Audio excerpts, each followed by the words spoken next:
She let me know her presence was there. Cold spots, cold chill. Who's that? The hairs on the back of my neck stand up. She said, whoa, whoa, who is the guy? He's wearing black, he's mean.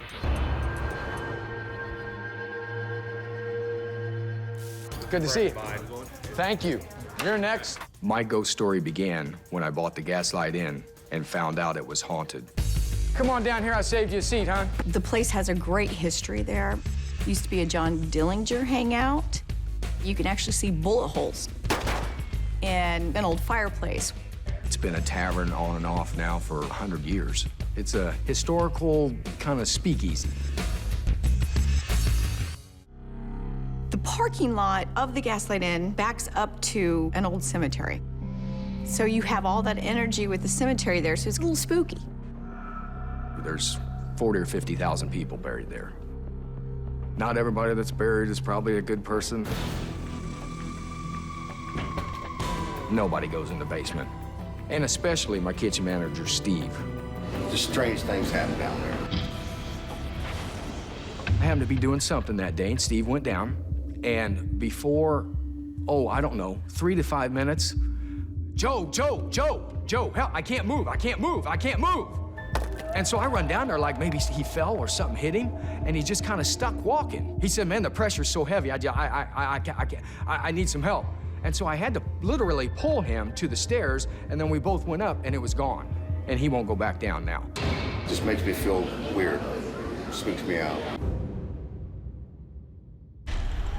My husband and I went there for a special event with some friends where we got to look around the place.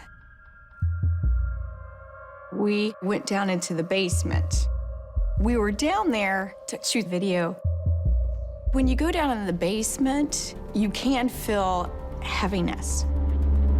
You can feel a different type of energy down there. Sad in a way, that it's a different world down there.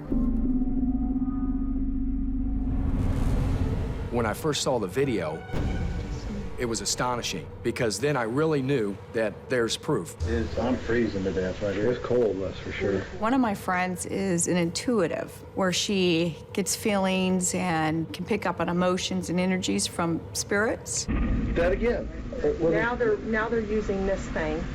We were down there looking back in the direction of one of the storage rooms, and we noticed what looked like a tall man looking back at us.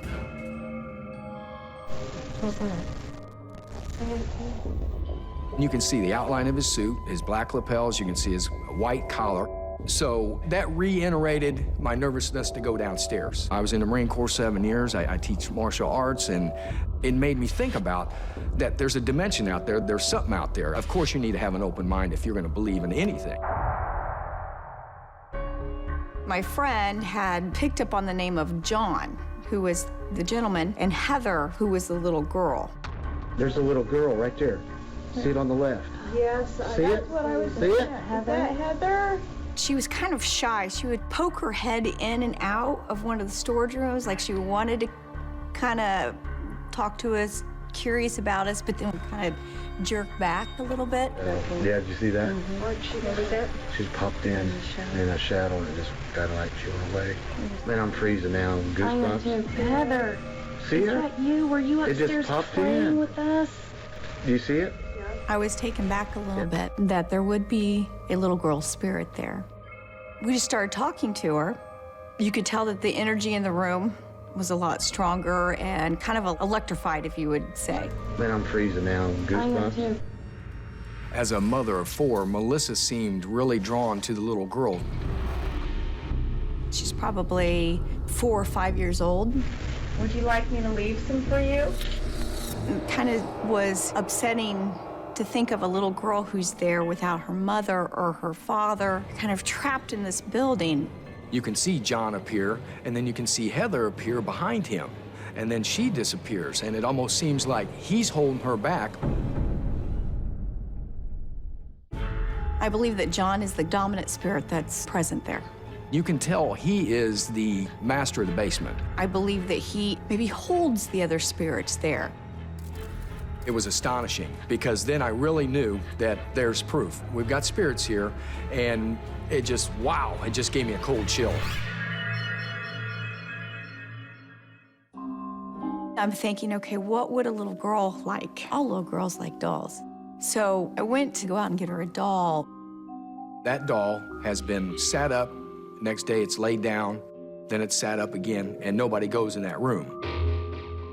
The next time that we went, it made me feel really good that the doll had actually moved.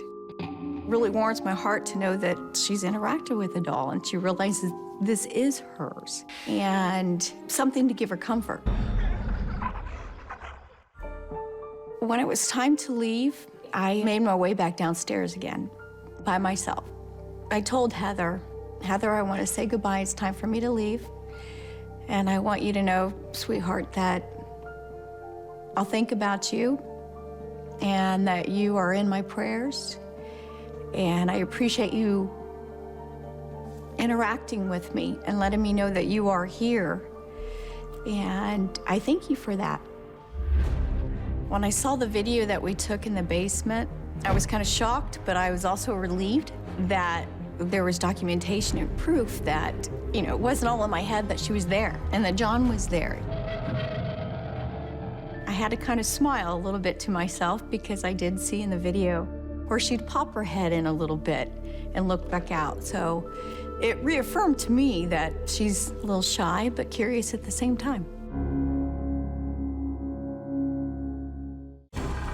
I always will believe that there'll be spirits and ghosts at the Gaslight, no matter if it got tore down and rebuilt, that they're there, and they're there to stay.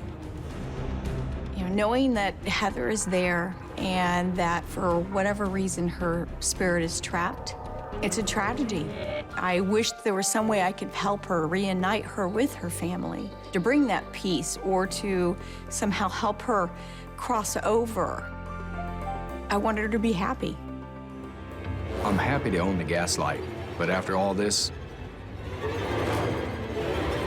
my eyes are wide open.